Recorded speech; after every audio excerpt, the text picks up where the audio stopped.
Welcome everyone to the fourth edition of Slido Elevate. And let me kick off with a problem statement. So the world we live in currently poses many challenges for employees in the workplaces. We are still getting used to new ways of working in a hybrid environment, still learning how to manage our work-life balance while staying connected with our colleagues. We are also facing economic uncertainty with issues such as inflation and supply chain disruptions and even market pressures causing many organizations to reorganize and optimize costs, resulting even in the workforce reductions, layoffs. And also new technologies are emerging, such as generative AI, which are creating a lot of enthusiasm and excitement and opportunities, but also uncertainty around the job security and skills we need to learn to stay relevant on the market.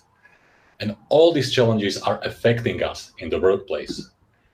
In their recent workplace study, Gallup found out that stunning 77% of employees are not engaged in the workplace, meaning they feel lost or disconnected from the workplace, not really understanding or being connected to the direction of their organization.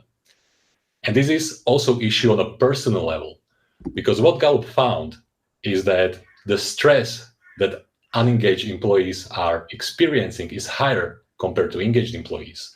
And actually, the stress has been at a record high level since the COVID. And the more disengaged you are, the higher level of stress you are experiencing. And that's not where we want to have our employees, our people in the organizations. And when the unengaged employees were asked what they would change about their workplace, the most responses were connected to the engagement and the culture in the organization, beating categories that like pay and benefits or even well-being. And if we would zoom in to the engagement or culture category, we would see things like managers being more approachable and being able to speak openly with them. Managers granting more autonomy so we can be more creative, or being respected and recognized for the work I am delivering and have more clarity around the goals and the objectives I receive in my role. And looking into this insight, I realized two things. So at the beginning, it really seems that we can actually influence many of those wishes. And also it seems that these unengaged employees actually can be turned to engaged. And it's super interesting because looking at this amount of responses around engagement or culture, it seems that employees are actually seeking the connection with the workplace. There just seems to be a hurdle that is preventing it from happening. And now the question is, who has a strong influence over the engagement and culture in the organization?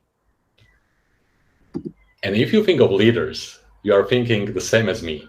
And this is one of the quotes from the research we conducted with senior leaders in the US enterprises earlier this year. And you can see that leaders need to walk the walk. They need to be the culture they want to define in the organization. And seeing that the leaders play a central role in it, I have a question for you. What makes a good leader? What is a characteristic or attribute that you personally seek in a good leader? Nadia, I would start with you while the first answers are coming in. So what would be your question? So I had to think about this, and I would still say that it's about the basics. It's about listening, but not only listening, but also taking action upon that conversation. So that would be my personal answer. But how about you, Peli? So for me, the most important is transparency and honesty, even in the hard times, to tell things how they really are as much as possible. Mm-hmm. And also one of my values is respect. So probably that would also get high on the list. And seeing listening, Nadia, that's one of your parts is trending up also in the word cloud. But empathy in the middle, right? Listening with your heart is the most voted option.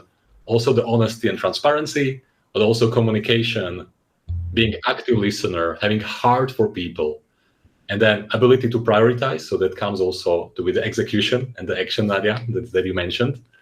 Anything that piques your attention? I love that also honesty and trust are getting into the middle, because those are all topics that we'll be discovering later on. So it's great to see that it really lands well with the audience. And also vulnerability, also important, right? To create the environment of trust, emotional intelligence, and approachability, being a trusted advisor, and not ignoring issues. And many, many great answers coming in. Already over 100 responses. Wow, what a map of a good leader that we can see on the slide. And Slido is engagement tool, but actually many of our customers are telling us that they perceive us rather as a culture tool. And it's a privilege for us that we can shape cultures in organization and to our customers. And when we saw the insights that I presented earlier, we wanted to dig deeper into it.